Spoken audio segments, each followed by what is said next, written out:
Hello, everybody. Welcome to our 5-minute daily devotional for today. This is a series of short videos sharing some thoughts on a passage mula sa ating Moravian Daily Text Readings.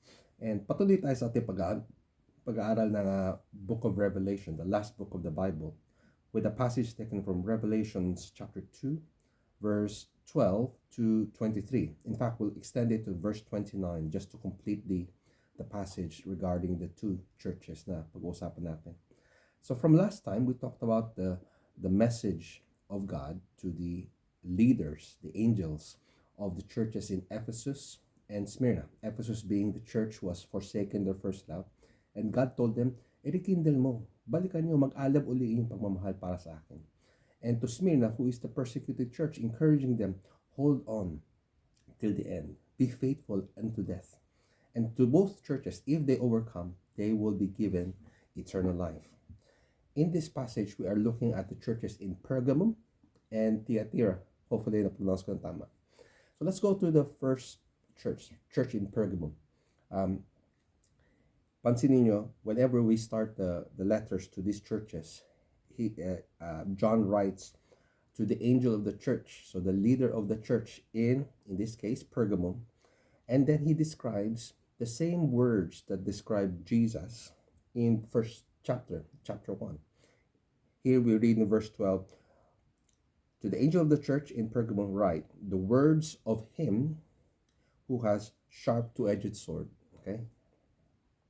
I know where you dwell. Okay? You dwell in the throne of Satan. Narinig ba yung mga tao nagsabi, oy, impyerno tong bahay na to. Ito literal. They live in a place where Satan dwells, according to this passage, whether that's literal or figurative. But the point is, the wickedness and the evil in that place is so much. But they have been faithful. They did not deny their faith. Even when one of their leaders, Antipas, was killed, they held on to the faith. However, sabi dito ni John, but I have a few things against you, verse 14. You hold on to teachings of Balaam. And meron pang bilanggit na isa pang tao, yung mga Nicolaitans. And that they are being misled away from God. Even in fact, some of them were eating food sacrificed to idols, to false gods, which is an abomination sa Diyos. Even practicing sexual immorality. So, in the place where evil dwells, you might say, ay, kasi andudus na sa trono ni Satan. Pero hindi. Whether you are in that kind of place or not, God still requires that you remain faithful to Him. So what does John say? Verse 8:16. Therefore, repent. Repent.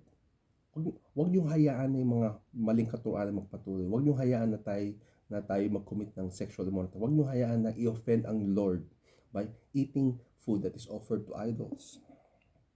If not, I will come to you soon and war against them with the sword of my mouth. So, merong espada sa labi ng Diyos. So, He will judge them. However, if you continue and conquer all of these evil things, the Word of God says, to the one who conquers, verse 17, I will give some of the hidden manna. Okay, manna is a heaven-sent bread from God during the time na nasa wilderness sila. Basically, God is going to bless you na hindi pa nakikita ng ibang tao. A blessing that is straight from God.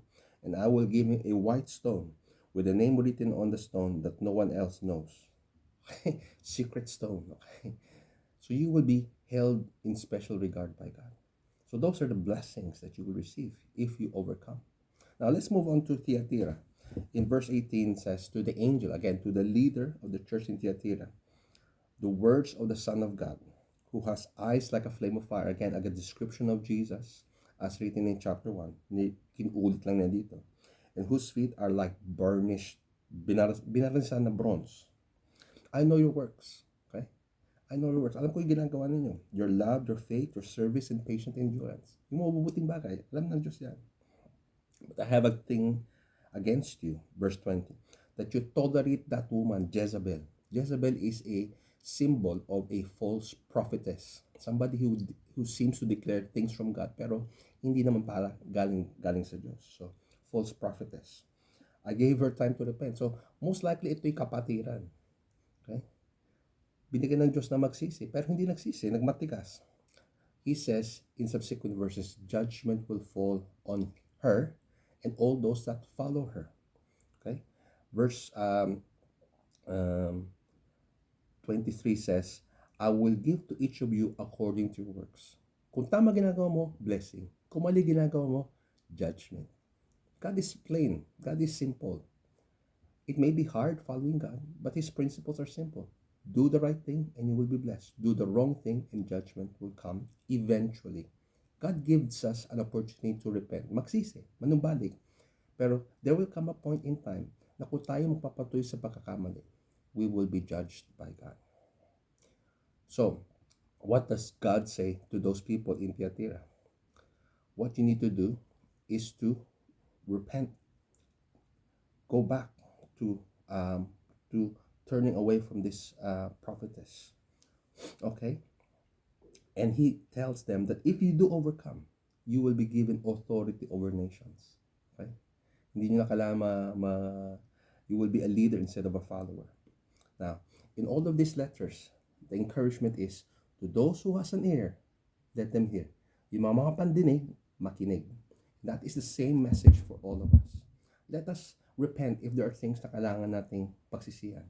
At huwag nating hayaan yung mga maling katuruan ang sumira ng ating kalooban para sa ating pagsunod sa Diyos. Let us remain faithful and conquer all of these evil things na naghahari sa ating paligid. And God will reward those who remain faithful. May God bless you as you live out and follow God's word.